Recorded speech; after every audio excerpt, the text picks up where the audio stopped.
Hello， 小岛来了。今天要聊一个露营界永远不会退流行的主题——煤油灯。明明亮度不高，却能让每个喜欢露营的人着迷。为什么呢？今天我们就从它的演化来浅谈一下吧。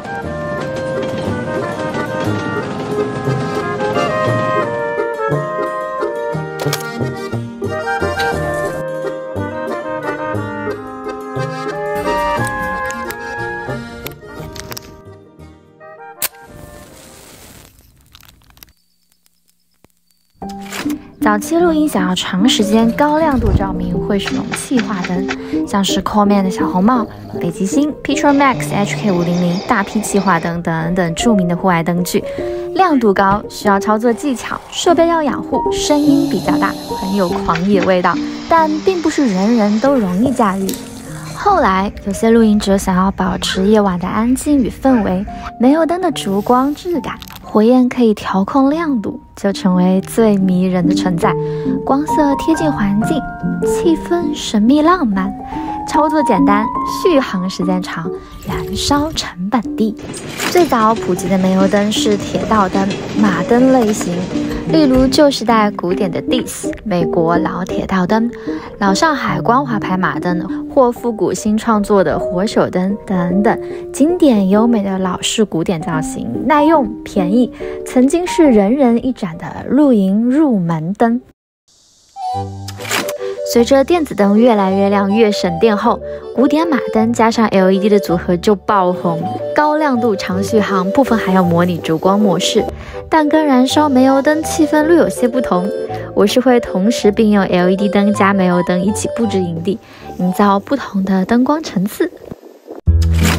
之后多功能风潮来了，煤油灯演化成煤油灯炉，类似古早熨斗炉的设计，改现代工艺造型制作，有整排的燃烧火焰，还可以做简单的料理。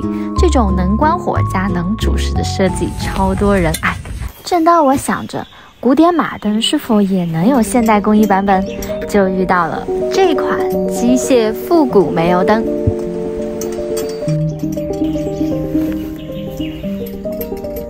抗噪耐用，不锈钢灯体，打磨做旧，基于古典造型，还增添了现代机械风格，颜值我真的是一眼爱了。除了没有灯具功能，还有很多改良设计与特色。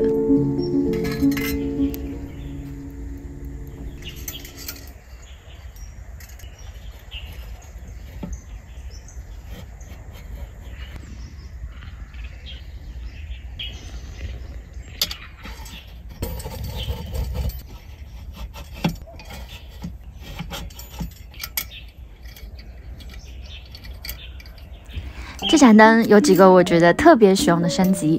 首先，它有一个350毫升的8边形防漏油箱，不仅美观，而且解决了系带旧马灯的最大痛点。